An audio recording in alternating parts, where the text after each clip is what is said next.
السلام علیکم ورحمۃ اللہ وبرکاتہ۔ آج کے خطبے کا عنوان ہے ٹھنڈی کی نعمت۔ الحمدللہ والصلاۃ والسلام علی رسول اللہ، اما بعد، یقیناً تمام تعریفیں اللہ کے لیے ہیں۔ ہم اس کی تعریف بیان کرتے ہیں اور اسی سے مدد مانگتے ہیں اور اسی سے مغفرت طلب کرتے ہیں اور اسی کی طرف توبہ کرتے ہیں۔ جسے اللہ ہدایت دے اسے کوئی گمراہ نہیں کر سکتا، اور جسے وہ گمراہ کر دے اسے کوئی ہدایت نہیں دے سکتا۔ میں گواہی دیتا ہوں کہ اللہ کے سوا کوئی معبود برحق نہیں، وہ یکتا ہے، اکیلا ہے، اس کا کوئی بھی شریک نہیں۔ اور میں یہ بھی گواہی دیتا ہوں کہ جناب محمد رسول اللہ صلی اللہ علیہ وسلم اللہ تعالیٰ کے بندے اور اس کے آخری رسول ہیں۔ اللہ تعالیٰ آپ پر، آپ کی آل پر اور تمام صحابہ کرام پر ڈھیروں درود و سلامتی نازل فرمائے۔ حمد و ثنا کے بعد بس جان لو کہ تقوی رحمان کی محبت حاصل کرنے کا ذریعہ ہے، جنتوں میں داخل ہونے کا سبب ہے اور آگ سے نجات کا راستہ ہے، اور تقوی ہی سب سے بہترین لباس ہے اور سب سے عظیم بنیاد ہے۔ اللہ تعالیٰ قرآن مجید میں ارشاد فرماتے ہیں: افمن اسس بنیانہ علی تقوی من اللہ ورضوان خیر ام من اسس بنیانہ علی شفا جرف ہار فانہار بہ فی نار جہنم۔ کیا وہ شخص بہتر ہے جس نے اپنی عمارت اللہ کے تقوی اور اس کی رضا پر قائم کی، یا وہ جس نے اپنی عمارت ایک گرتی ہوئی کھائی کے کنارے پر قائم کی تو وہ اسے لے کر جہنم کی آگ میں جا گری؟ اللہ کے بندو، اللہ تعالیٰ کی حکمت میں یہ ہے کہ اس نے موسموں کو مختلف بنایا، سردی اور گرمی، قحط اور بارش، دنوں کو لمبا اور چھوٹا بنایا۔ اللہ تعالیٰ قرآن مجید میں ارشاد فرماتے ہیں: یقلب اللہ اللیل والنہار ان فی ذلک لعبرۃ لأولی الابصار۔ اللہ ہی رات اور دن کو بدلتا رہتا ہے، بے شک اس میں بصیرت والوں کے لیے بڑی ہی عبرت پوشیدہ ہے۔ اور یہی سردیوں کی ٹھنڈ ہم پر آ پہنچی ہے اپنی سردی کے ساتھ، تاکہ ہمیں اللہ تعالیٰ کی روشن نشانیوں میں سے ایک نشانی اور اس کی حیران کن حکمتوں کی یاد دہانی کرائے، اور ہر چیز میں اس کی ایک نشانی ہے جو اس بات پر دلالت کرتی ہے کہ وہ اکیلا واحد ہے۔ اور سردیوں کی حکمتوں میں سے یہ ہے کہ اس میں بندوں کے لیے، مومن بندوں کے لیے بہت سے فوائد پوشیدہ ہیں۔ ابن قیم رحمہ اللہ فرماتے ہیں: ففی الشتاء تغور الحرارة في بطون الأرض فتتولد الثمار فيستكثف الهواء فيحصل السحاب والمطر والثلج والبرد الذي به حياة الأرض وأهلها۔ سردیوں میں گرمی زمین کے اندرونی حصوں میں چلی جاتی ہے، جس سے پھل پیدا ہوتے ہیں، اور ہوا میں کثافت آتی ہے جس سے بادل بنتے ہیں، پھر بارش، برف اور اولے برستے ہیں، اور انہی کے ذریعے زمین اور اس کے رہنے والوں کی زندگی قائم اور دائم ہے۔ سردیوں کی ٹھنڈ ہمیں اللہ تعالیٰ کی ان نعمتوں کی یاد دلاتی ہے جو اس نے ہمیں عطا کی ہیں، جیسے گھر اور لباس۔ اللہ تعالیٰ قرآن مجید میں ارشاد فرماتے ہیں: وَالْأَنْعَامَ خَلَقَهَا لَكُمْ فِيهَا دِفْءٌ وَمَنَافِعُ۔ اور چوپائے یعنی جانور جس نے تمہارے لیے پیدا کیے، ان میں تمہارے لیے گرمی کا سامان بھی ہے اور بہت سے فائدے بھی ہیں۔ امام بغوی رحمہ اللہ فرماتے ہیں: لَكُمْ فِيهَا دِفْءٌ یعنی من أوبارها وأشعارها وأصوافها ملابس ولحافا تستدفون بها۔ لَكُمْ فِيهَا دِفْءٌ سے مراد جانوروں کے بال، روئیں اور اون ہے، جن سے لباس اور لحاف بنتے ہیں، جن کے ذریعے تم سردی سے بچاؤ حاصل کرتے ہو۔ سردیوں کا موسم مومنوں کی بہار ہے اور عبادت گزاروں کے لیے بڑی غنیمت ہے۔ نبی کریم صلی اللہ علیہ وسلم نے ارشاد فرمایا: الغنیمۃ الباردۃ الصوم فی الشتاء۔ ٹھنڈی غنیمت یہ ہے کہ سردیوں میں روزہ رکھا جائے۔ امام ابن رجب رحمہ اللہ فرماتے ہیں: إنما كان الشتاء ربيع المؤمن لأنه يرتع فيه في بساطين الطاعات كما ترتع البهائم في مرعى الربيع فتسمن وتصلح أجسادها فكذلك يصلح دين المؤمن في الشتاء. سردیوں کو مومن کی بہار اس لیے کہا گیا ہے کہ وہ اس میں اطاعت کے باغات میں چرتا ہے، جیسے جانور بہار کے چراگاہ میں چرتے ہیں اور موٹے اور تندرست ہو جاتے ہیں، اسی طرح سردیوں میں مومن کا دین مضبوط اور درست ہو جاتا ہے. سردیوں کی رات لمبی ہوتی ہے تو اسے صرف سونے میں ضائع مت کرو، اور نیکی کے دروازے کھلے ہوئے ہوتے ہیں تو اپنے گناہوں کو کم کرو اور نیک لوگوں کے قافلوں میں شامل ہو جاؤ اور سجدہ کرنے والوں میں سے بن جاؤ. اللہ تعالیٰ قرآن مجید میں ارشاد فرماتے ہیں والذین یبیتون لربہم سجدا وقیاما والذین یقولون ربنا اصرف عنا عذاب جہنم ان عذاب کان غراما. اور وہ لوگ جو اپنے رب کے لیے راتیں سجدے اور قیام میں گزارتے ہیں اور وہ کہتے ہیں اے ہمارے پروردگار ہم سے جہنم کا عذاب ہٹا دے، بے شک اس کا عذاب چمٹ جانے والا ہے. حضرت عبداللہ بن مسعود رضی اللہ تعالیٰ عنہما بیان فرماتے ہیں کہ مرحبا بالشتاء تنزل فیہ البرکۃ یطول فیہ اللیل للقیام ویقصر فیہ النہار للصیام. سردیوں کو خوش آمدید، اس میں برکت نازل ہوتی ہے، راتیں قیام کرنے کے لیے لمبی ہوتی ہیں اور دن روزہ رکھنے کے لیے چھوٹے ہو جاتے ہیں. سردیوں کے اسباق میں سے یہ بھی ہے کہ یہ ہمیں جہنم کی شدید ٹھنڈ یعنی زمہریر کی یاد دلاتی ہے. نبی کریم صلی اللہ علیہ وسلم نے ارشاد فرمایا اشتکت النار الى ربها فقالت یا رب اکل بعضی بعضا فاذن لها بنفسین نفس فی الشتاء ونفس فی الصیف فهو اشد ما تجدون من الحر واشد ما تجدون من الزمہریر. کہ جہنم نے اپنے رب سے شکایت کی اور کہا اے میرے رب میرا ایک حصہ دوسرے حصے کو کھا رہا ہے، تو اللہ نے اسے دو سانسوں کی اجازت دی، ایک سردیوں میں اور ایک گرمیوں میں. بس جو شدید گرمی تم محسوس کرتے ہو وہ اس کا ایک سانس ہے، اور جو تم شدید ٹھنڈ محسوس کرتے ہو یہ بھی اس کا ایک سانس ہے جسے زمہریر کہا جاتا ہے. اللہ تعالیٰ قرآن مجید میں ارشاد فرماتے ہیں هذا فليذوقوه حمیم وغساق. یہ ہے ان کا انجام، پس اسے چکھیں گھولتا ہوا پانی اور شدید ٹھنڈی پیپ.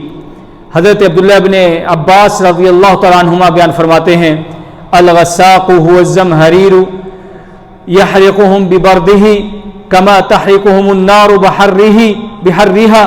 غساق سے مراد زمہریر ہے جو انہیں اپنی ٹھنڈ سے جلا دے گا جیسے آگ انہیں اپنی گرمی سے جلا دیتی ہے.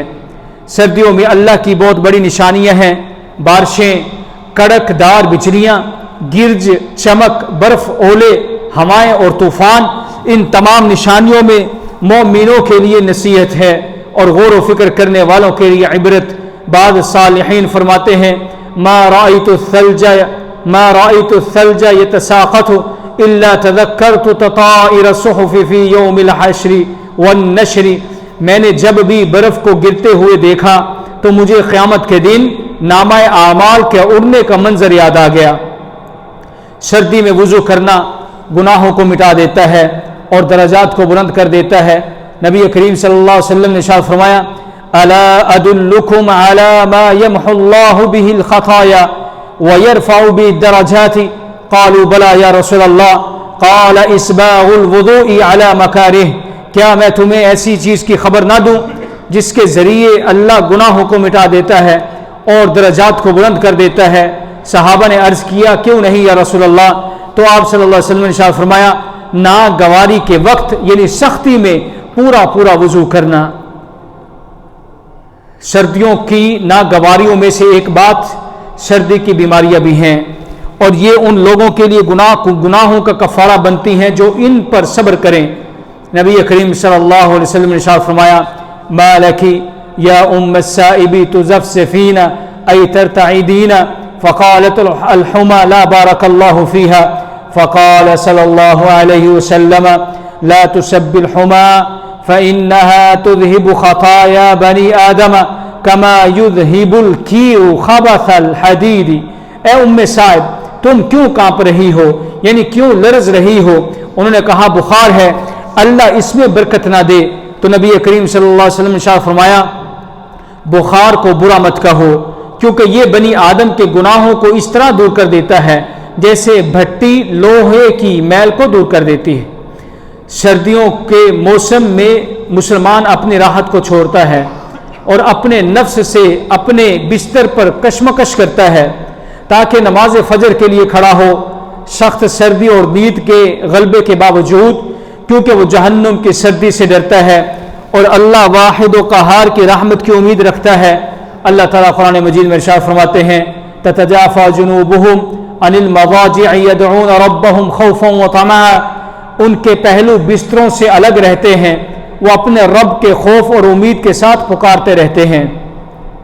مفسرین رحمہ اللہ کہتے ہیں ان اللہ مدح الذین تتجافى جنوبهم عن المضاجع لدعائه ويشمل ذلك كل من ترك النوم وقام إلى الصلاة الصبح فإنها تأتي في وقت مشقة بسبب برد الشتاء وطيب النوم في الصيف، فخصت بالمحافظة لكونها معرضة للضياع بخلاف غيرها۔ اللہ تعالیٰ نے ان لوگوں کی تعریف کی ہے جن کے پہلو دعا کے لیے بستروں سے جدا رہتے ہیں، اور اس میں ہر وہ شخص شامل ہے جو نیند کو چھوڑ کر نماز فجر کے لیے اٹھتا ہے، کیونکہ یہ نماز مشقت کے وقت آتی ہے، سردیوں میں شدید سردی کی وجہ سے اور گرمیوں میں میٹھی نیند کی وجہ سے، اسی لیے اس کی خصوصی حفاظت کا حکم دیا گیا ہے، کیونکہ یہ ضائع ہو جانے کے زیادہ خطرے میں ہوتی ہے بنسبت دوسری نمازوں کے۔ مناسب موقع کی وجہ سے یہ بات بھی آپ لوگوں کو یاد دلانا ضروری ہے کہ بعض لوگ سردی سے بچنے کے لیے آگ جلاتے ہیں، لیکن نبی کریم صلی اللہ علیہ وسلم نے سونے سے پہلے آگ بجھا دینے کی ہدایت فرمائی ہے، اور یہ اس لیے کہ آگ جلنے اور دم گھٹنے کا سبب بنتی ہے۔ اسی طرح بجلی کے ہیٹر بھی ہیں تو ضرورت پوری ہو جانے کے بعد انہیں فوراً بند کر دینا شرعاً مطلوب ہے۔ رسول اللہ صلی اللہ علیہ وسلم نے ارشاد فرمایا ان هذه النار انما هي عدو لكم فاذا نمتم فاطفئوها عنكم، یہ آگ در حقیقت تمہاری دشمن ہے، پس جب تم سو جاؤ تو اسے فوراً بجھا کر سویا کرو۔ سردیوں میں فقراء کو سردی کا مقابلہ کرنے میں مدد دینا بھی ضروری ہے، کیونکہ صدقہ مصیبتوں کو ٹال دیتا ہے۔ نبی کریم صلی اللہ علیہ وسلم نے ارشاد فرمایا صانع المعروف تقی مسارع السوء، نیکی کے کام بری ہلاکتوں سے بچا لیتے ہیں۔ جب لوگ دنیا کی سردی سے لباس اور گرم کپڑوں کے ذریعے بچتے ہیں تو کیا ہم نے آخرت کی زمہریر سے لباس تقوی کے ذریعے بچاؤ اختیار کیا ہے؟ کیونکہ یہی وہ لباس ہے جو ہمیشہ رہنے والا ہے اور کبھی پرانا نہیں ہوتا۔ اے اللہ کے بندو، اس سردی کے ذریعے جنت والوں کی نعمتوں کو یاد کرو۔ اللہ تعالیٰ فرماتا ہے جنتیوں کی حالت کو بیان کرتے ہوئے متکئین فیہا علی الارائک لا یرون فیہا شمسا ولا زمہریرا، جنتی تختوں پر تکیے لگائے بیٹھے ہوں گے، نہ وہاں دھوپ دیکھیں گے اور نہ سخت سردی۔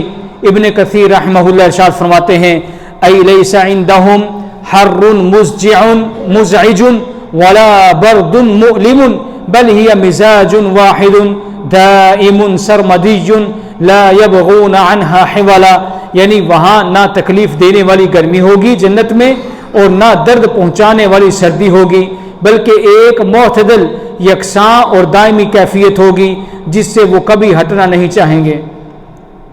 درود و سلام ہو اس ہستی پر جو اللہ کی طرف سے دنیا کے لیے رحمت بنا کر بھیجی گئی، اللہ کی عظیم نعمت یعنی نبی محمد صلی اللہ علیہ وسلم پر، لہذا اللہ تعالیٰ نے تمہیں اس کا حکم دیا اپنے واضح اور محکم کلام میں ارشاد فرمایا، اور اس کا فرمان سچا ہے ان اللہ وملائکتہ یصلون علی النبی یا ایھا الذین آمنوا صلوا علیہ وسلموا تسلیما، بے شک اللہ اور اس کے فرشتے نبی پر درود بھیجتے ہیں اے ایمان والو تم بھی نبی پر درود و سلام بھیجو۔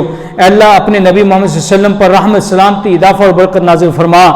اے اللہ ہمیں ان کے گروہ سے اٹھا اور ان کی شفاعت نصیب فرما، اور ان کی سنت پر ہمیں زندہ رکھیو، اور ان کے طریقے پر ہمیں موت دیجیو، اور ان کے علم کا وارث ہمیں بنا دے، اور ان کے حوض کوثر سے ہمیں پلا، اور ان کے حوض کوثر سے جو پی لے گا قیامت تک اسے کبھی پیاس نہیں لگے گی، اور ہمیں جنت الفردوس میں محمد رسول اللہ صلی اللہ علیہ وسلم کی رفاقت نصیب فرما۔ اے اللہ اپنے خلفائے راشدین ہدایت یافتہ اماموں یعنی ابو بکر، عمر، عثمان، علی رضوان اللہ اجمعین سے راضی ہو جا، اور باقی تمام صحابہ کرام، تابعین اور ان کے نیک پیروی کرنے والوں سے بھی قیامت تک تو راضی ہو جا۔ اے اللہ غم زدوں کی غم خوری دور فرما، مصیبت زدوں کی مشکلات کو دور فرما۔ اے اللہ ہمارے وطنوں کو امن کا گہوارہ بنا، اور ہمارے ائمہ اور حکمرانوں کو درست راہ دکھا، اور ہمارے حکمران اور ان کے ولی عہد کو اپنی پسندیدہ رضا پر چلنے کی توفیق عطا فرما، اور ان کی رہنمائی تقوی اور نیکی کی طرف فرما۔ اللہ کے بندو، ان اللہ یامر بالعدل والاحسان وایتاء ذی القربى وینہی عن الفحشاء والمنکر والبغی یعظکم لعلکم تذکرون۔ بے شک اللہ انصاف کا، احسان کا اور قرابت داروں کو دینے کا حکم دیتا ہے، اور بے حیائی، برائی اور ظلم سے تمہیں منع کرتا ہے۔ وہ تمہیں نصیحت کرتا ہے تاکہ تم نصیحت حاصل کرو، پس اللہ کا ذکر کرو تمہیں یاد رکھے گا، اور اس کی نعمتوں کا شکر ادا کرو تمہیں اور زیادہ دے گا۔ وَلَا ذِكْرُ اللَّهِ أَكْبَرُ وَاللَّهُ يَعْلَمُ مَا تَصْنَعُونَ۔ اور اللہ کا ذکر سب سے بڑا ذکر ہے، اور اللہ تعالیٰ جانتا ہے جو کچھ تم کرتے ہو۔